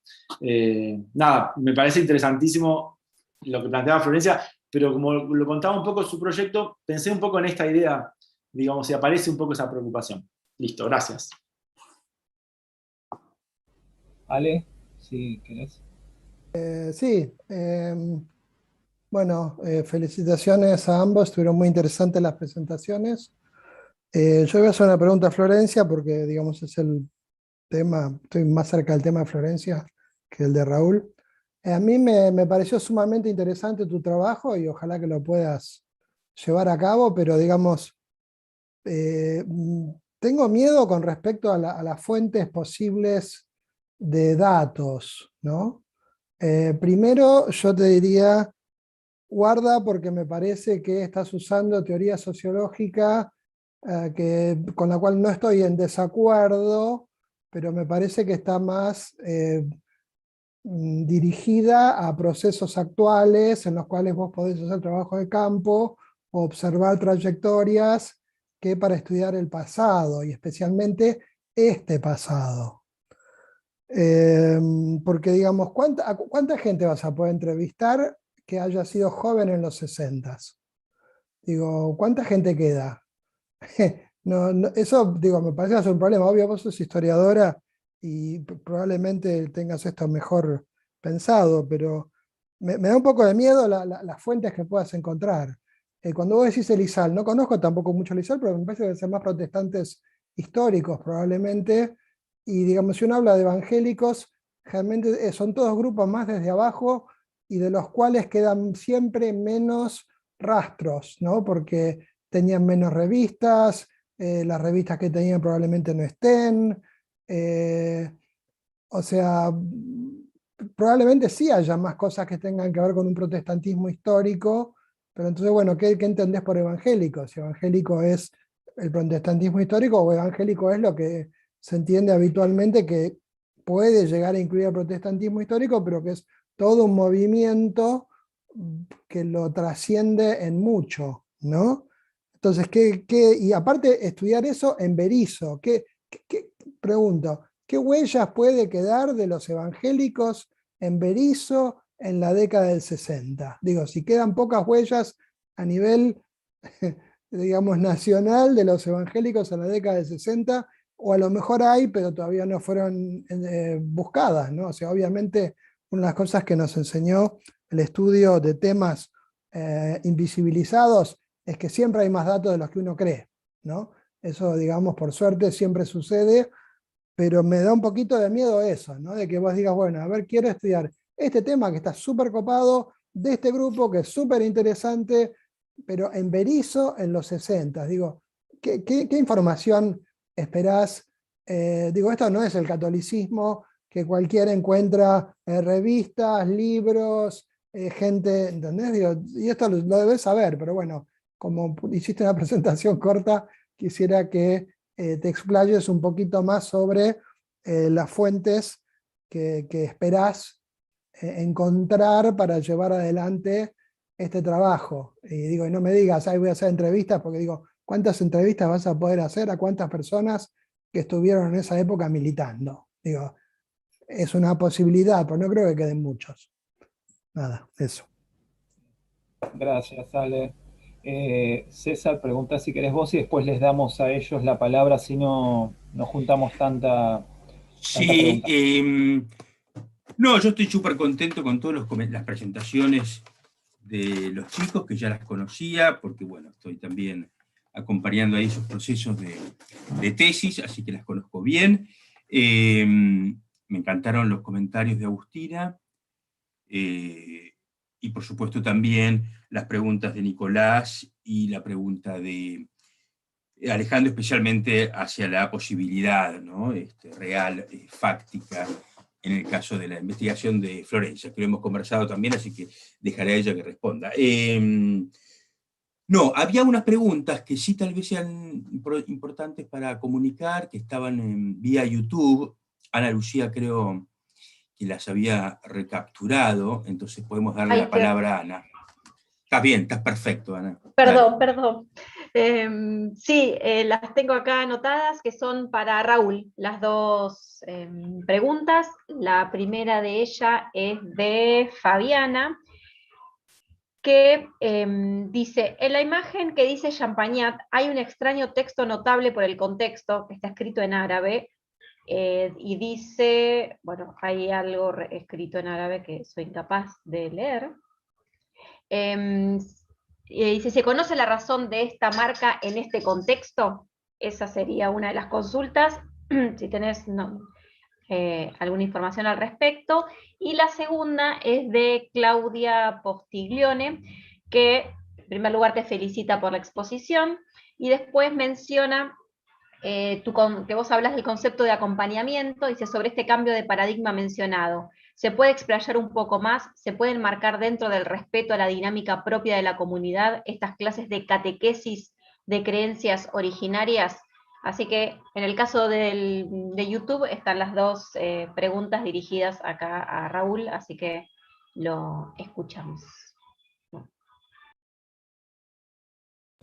¿Quieren Bueno. entonces? Van ustedes, vos Vamos primero, vamos, claro, a la respuesta de los chicos, cualquier cosa después okay. Puedo hacer alguna repregunta. Bueno, antes que nada, bueno, gracias Agus por los comentarios, la verdad que súper meticulosos y la verdad que me ayudan un poco a tratar de poner un poco de orden respecto a los datos que van surgiendo y que, bueno, como decía al comienzo de la presentación, están como en efervescencia porque estoy en pleno proceso de trabajo etnográfico, entonces algunos ejes ahí que vos planteaste están muy interesantes para seguir repensando. Algunas de las cosas que decías, Agus, respecto a bueno, esta idea de la articulación con los otros espacios, sí lo estoy pensando y estoy tratando de verlo, cómo se articulan también los otros espacios, pero sobre todo esto que decías de cuál es el objeto de la investigación, y claramente sí es el trabajo de misionalización, o sea, es el trabajo de los hermanos maristas, concretamente. Hace que el trabajo de los hermanos maristas se da en el medio de una comunidad mayoritariamente wichí, y hay wichís que a su vez participan también como laicos de la comunidad marista, ¿no? Y que tienen trayectorias bien diversas respecto a los laicos no wichís, o los laicos criollos.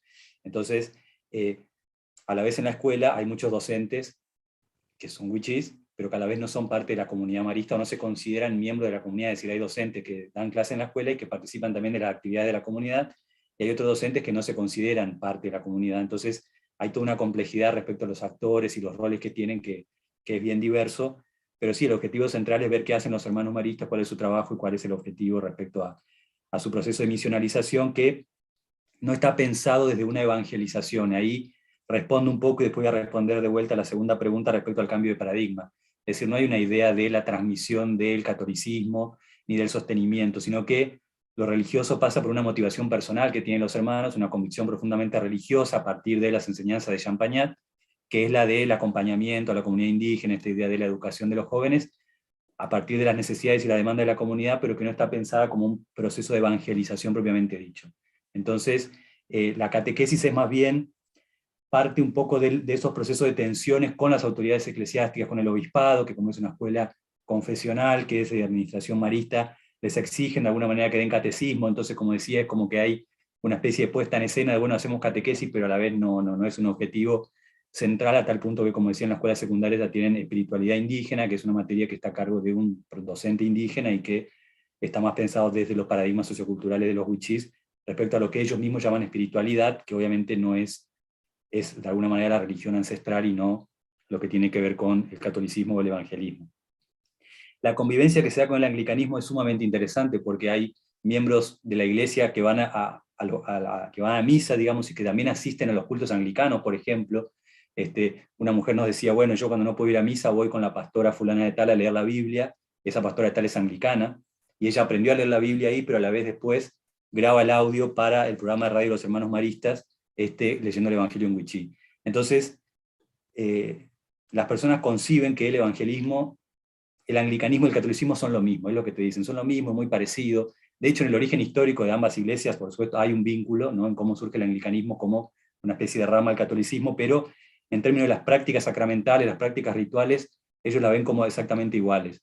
De hecho, hay muchos wichís que se bautizan en la iglesia católica, después no van nunca más a la iglesia católica y siguen sus prácticas religiosas en el anglicanismo, ¿no?, porque entienden que el anglicanismo de alguna manera les da esa autonomía de ser pastores de sus propias iglesias, pero al mismo tiempo la Iglesia Católica sigue teniendo esa legitimidad institucional para avalar, por ejemplo, cuestiones sacramentales como es el bautismo. Entonces, por ejemplo, algunos nos dicen, algunos religiosos católicos dicen, bueno, se bautizan, pero después no vienen nunca más, o sea, ellos se enojan un poco con esas prácticas, pero para los wichís ellos conciben como un continuum ahí entre la Iglesia Católica y el anglicanismo, que es sumamente interesante, pero bueno, como decía, no es mi foco central, porque no tiene tanto que ver con la actividad de los hermanos maristas, pero sí me sirve a mí para entender y contextualizar un poco el contexto socio-religioso en el cual se da el trabajo de los hermanos maristas. Concretamente respecto a las preguntas que planteaba Ana Lucía, respecto a YouTube, bueno, del texto en árabe, soy sincero, no tengo idea, o sea, voy a revisar más las fotos que tengo porque puse una foto al azar, pero voy a estudiar más en detalle la imagen, no tengo realmente idea de qué significa ese texto en árabe. Sí que en la imagen que aparece de San Marcelino Champagnat, la que está al lado, no lo expliqué yo, pero la imagen de esa Virgen morena que aparece al lado era una Virgen de la región francesa a la cual le rezaba Marcelino, y que de alguna manera es como la imagen mariana o la advocación mariana a la cual él era devoto. Entonces, no tengo idea de qué tiene que ver el texto en árabe, pero bueno, lo voy a revisar. Y si se refiere a la imagen de San Marcelino en el SEC, en esa pared naranja, quizás sea eso el texto en árabe. Bueno, en esa pared naranja el texto en árabe responde a que eso es como un banderín de San Marcelino de Champagnat, una que se puede usar como bufanda también, y que tiene el lema de San Marcelino, que era un corazón sin fronteras. Y ese es un corazón sin fronteras, está traducido a varios idiomas, y uno de esos idiomas puede ser que sea el árabe, o en esas letras cirílicas que aparecen, que puede ser chino también.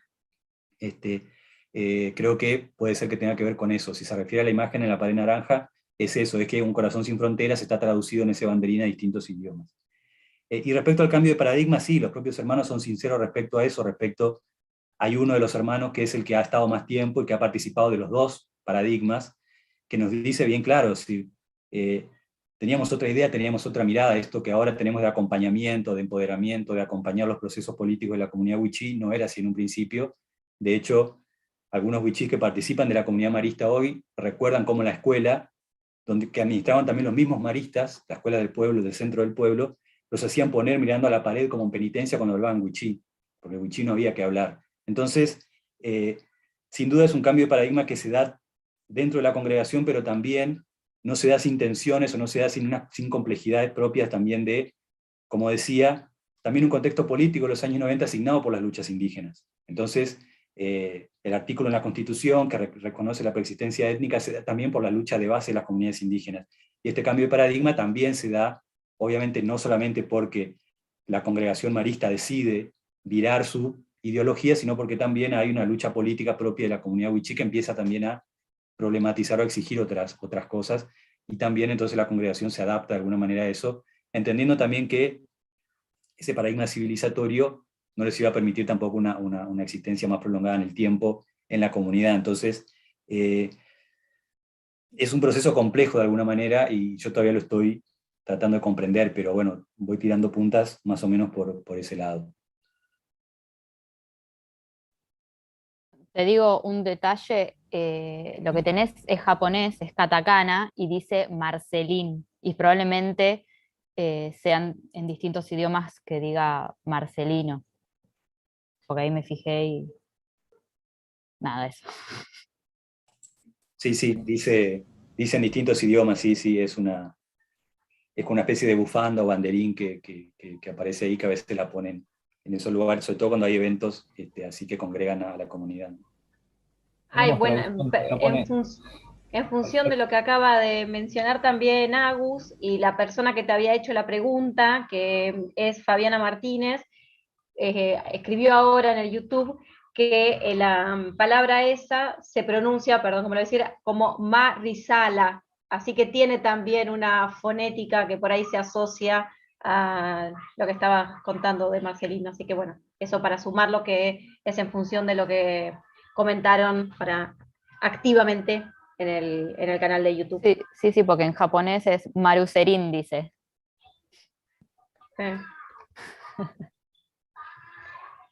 Bueno, dice que es un mensaje con carga teológica dentro del mundo musulmán. Así que bueno, ahí para completar el panorama. Gracias, Ana. Bueno, Flor, ¿querés ir vos entonces con Dale. las preguntas? Bueno, lo de Agus, gracias Agus por los comentarios. Sí, tengo el texto que vos justo habías citado en mente, me sirvió muchísimo también. Esto que me habías preguntado acerca de cómo delimitar qué iglesias iba a poner el foco. Hay el caso de la iglesia metodista, es principalmente la que más se me está presentando constantemente con respecto a esto de las juventudes.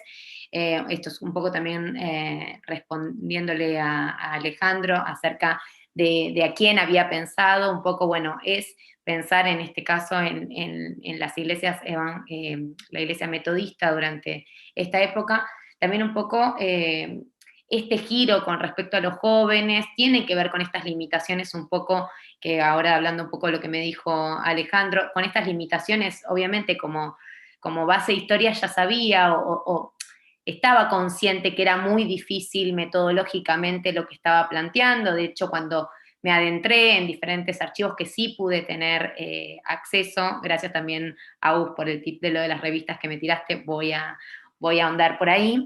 No, se me fue dificultando y es por eso que también hubo un giro hacia el tema de los jóvenes evangélicos durante esta época. Estoy consciente de esas limitaciones metodológicas y que, bueno, como también es una investigación que está en curso, a medida que se me vayan presentando, iré dando los giros necesarios para poder sobrellevarlos y ir virando la investigación a algo que sí sea factible de hacer acá con César, que me va guiando y que me va ayudando. Y con respecto un poco a la bibliografía y a la perspectiva que me había dicho Nicolás, sí, esa bibliografía la tengo en mente, la tengo en mi biblioteca. De hecho, lo primero que había comprado son, cuando decidí meterme con el tema de Berisso, fueron los textos de James, de Doña María, que él había mencionado. Es, como repito, hace poco, ya hace un año empecé a la delimitación del tema. Este giro lo estoy haciendo constantemente, mes a mes, va afinándose la mirada, todavía estas cuestiones, es como que todavía como estoy viendo dónde delimitar las iglesias, también pensar en estas cuestiones de factibilidad, constantemente estoy haciendo reajustes en la investigación, y bueno, tener en cuenta todos los comentarios de los tres, que sí, hay algunas cuestiones que son cuestiones que me preocupan a mí a medida que voy avanzando, que son más allá del contexto de la pandemia. Hemos pensado también con César de pensar desde el presente cómo se piensa ese pasado de la proscripción, si hay ciertas cuestiones metodológicas, pero bueno, son cosas que las voy a tener súper presentes y bueno, gracias a los tres por los comentarios. Buenísimo, Flor, gracias. Hago 2 comentarios ahora, solamente. Bueno, dale. No, el primero y más importante, que me parece que justamente este encuentro tenía el objetivo de adentrarnos en procesos de investigación, ¿no? Raúl y Florencia, que están en la cocina propia de la investigación, tratando de sistematizar los primeros datos empíricos, ¿no? A partir del trabajo en torno a bibliografía o a fuentes tanto etnográficas, es decir, por él mismo recopiladas a partir de la presencia que tiene Gustavo en Nueva Pompeya, en donde se encuentra haciendo trabajo de campo, y todo esto que nos contó es a partir de esa aproximación. Los mismos Florencia en relación a tanto el background histórico como las preguntas y estas fuentes que fueron apareciendo y fueron también reconstruyendo un poco la pregunta, que, como bien decía Alejandro Frigerio, siempre fue complicada en la medida de asegurarnos o bien encontrar un tesoro de un archivo de publicaciones de evangélicos vinculadas a también el movimiento peronista, cosa que difícilmente, o al menos es complicado, o bueno, imposible de predecir. Después también hasta qué punto uno puede, a partir de ciertas entrevistas, indagar un poco en ese mundo. Es un escenario ciertamente muy interesante para trabajar, el de Florencia, pero que amerita entonces ir buscando ahí, ¿no? La justa medida en que uno pueda calibrar esas preguntas en relación a fuentes propiamente dichas. Yo creo, en relación a esto, lo que señalaba Nicolás es muy importante, y también que estaba en cierto modo contenido en la presentación de Florencia, al pensar un poco, bueno, cómo la historia cultural ha pensado esto, esta sensibilidad antiburguesa propia de los jóvenes en los 60, que disparó que en el catolicismo se presentó de una manera, en el protestantismo sin duda se habrá presentado la emergencia de un protestantismo progresista que ya estaba, y es de estas progresistas en los sentidos que nosotros les damos, bueno, cuáles son los sentidos que ellos le dan, y la vinculación con el peronismo. Ahí sí es muy interesante, porque desde ya que el movimiento evangélico es muy amplio, y que lo que llamamos el pentecostalismo ha tenido su propio lugar, pero también después lo que fue el metodismo, ¿no?, en los años 70. Entonces, bueno, sigue estando ese misterio de los años 60 y demás.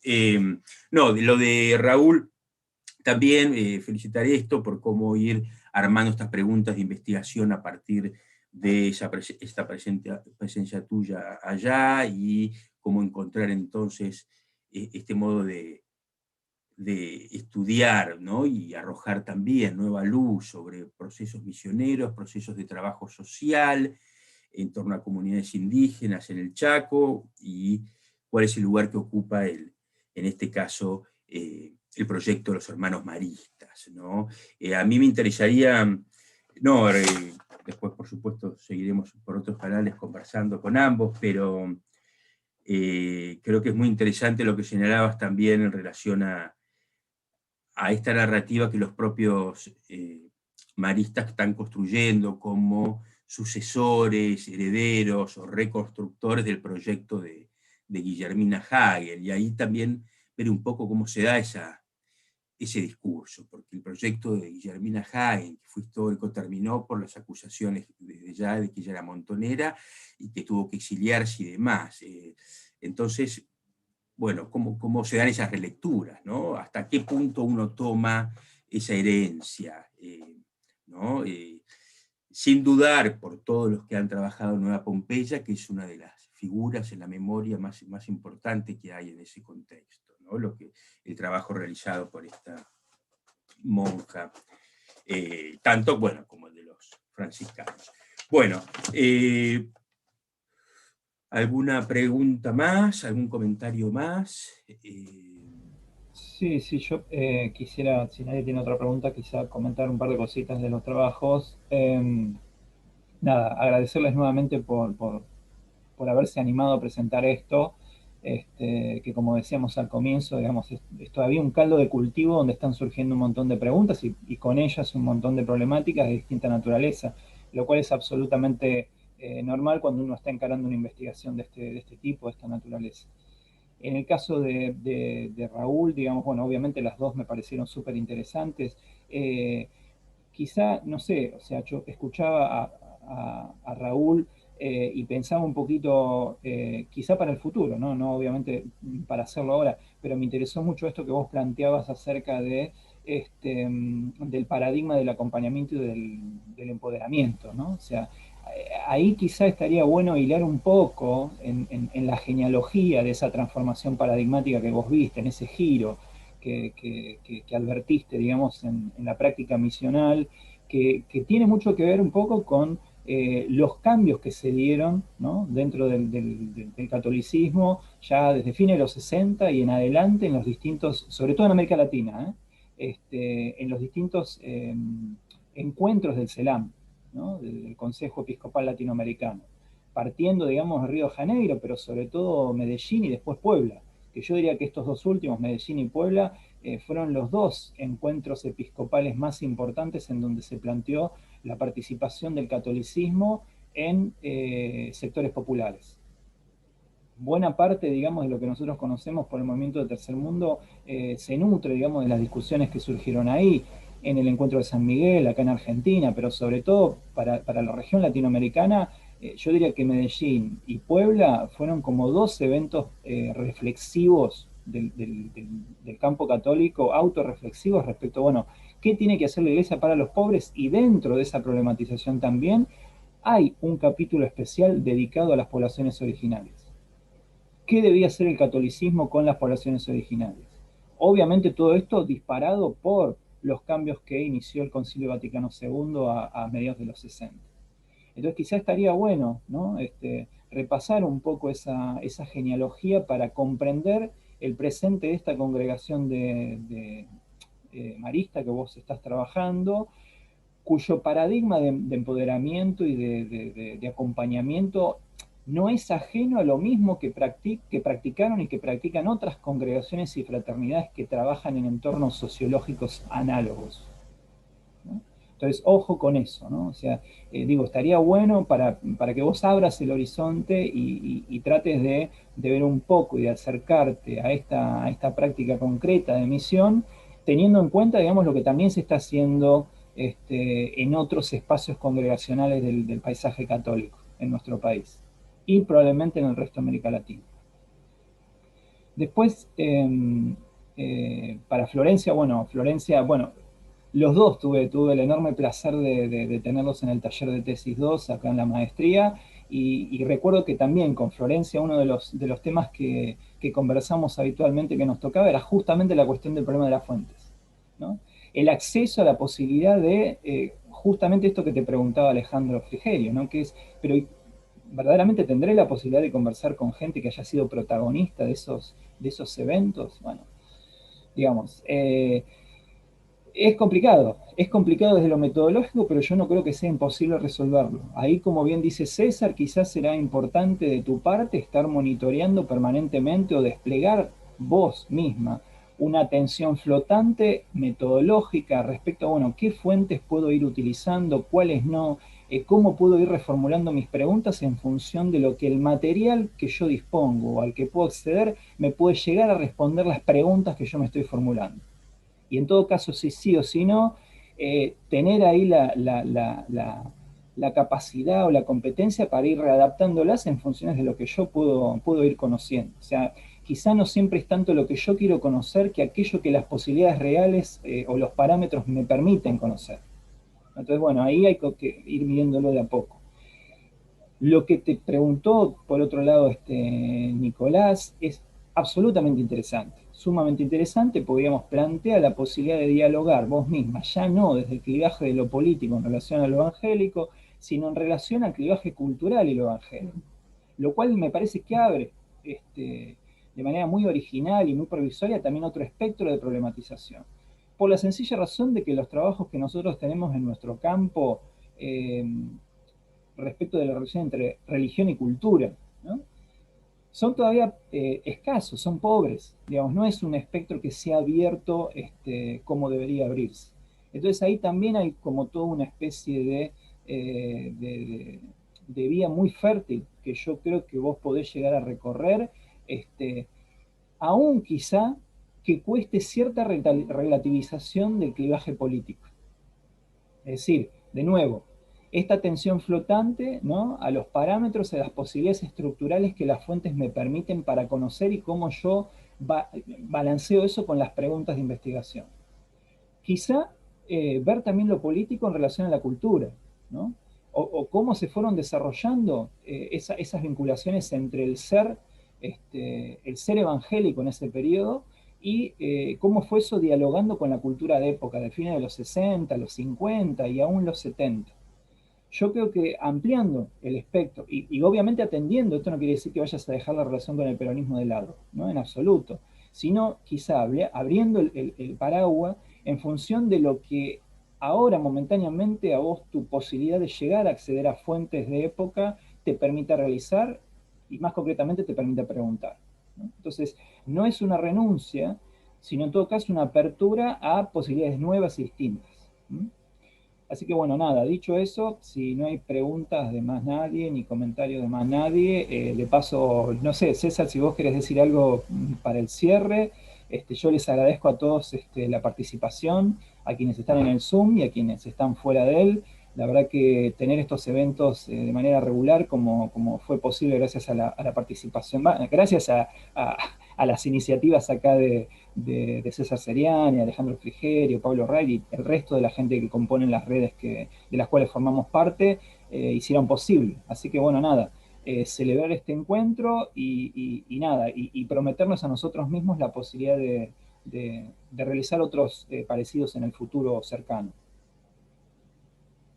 César, si querés cerrar vos con algo. Bueno, sí, lo mismo, retomo estas palabras de Gustavo, y esto fue una propuesta que pensamos los miembros del Núcleo de Estudios en Religión y Cultura, vinculado a la maestría en Antropología Social de la Flaxo, y con el apoyo que siempre hemos tenido, en la medida en que hemos trabajado también juntos y en sintonía con la Red de Estudios sobre la Diversidad Religiosa en Argentina, la Red Diversa, Alejandro Frigerio, Nicolás Biotti, Pablo Ray, Gustavo Ludueña, somos todos profesores de la maestría en Antropología Social de la Flaxo, especialmente nos dedicamos por esos azares de la vida, al estudio antropológico, sociológico de la religión, entre otros estudios que también nos interesa, pero es un foco central de nuestras investigaciones. Entonces, el objetivo fue comunicar, debatir producciones de los distintos estudiantes. Entonces, creo que han sido 4 ciclos, 4 encuentros muy positivos, muy interesantes. Aquí estamos en Zoom, también con varios de los que han participado, como Augusto Pérez Guarneri, Stephanie Langer, que estuvo en la primera presentación. La idea, por supuesto, es seguir potenciando entonces las investigaciones en este campo de antropología de la religión, invitar a aquellos que quieran, por supuesto, a formarse en esto, a contactarse con la maestría en antropología, o con el Núcleo de Estudios de Religión y Cultura de la Flaxo, y también con la Red Diversa. Y vamos a seguir este año haciendo encuentros en esta modalidad también, por Zoom, y a partir de la plataforma YouTube de Flaxo. Así que bueno, ya seguiremos informándolos por los mismos canales que se enteraron, y esperando volver a encontrarnos. Así que bueno, gracias Gustavo hoy, muchísimas gracias Gustavo y Agustina, y Alejandro, Nico, Flor, Raúl, Gracias, Estefaní, Augusto, Ana Lucía, a todos los que estoy Ana viendo también aquí en la pantalla, sí. Así que bueno, seguimos en comunicación y ya nos seguiremos viendo en estas actividades. Así que bueno, gracias a todos. Muchas gracias.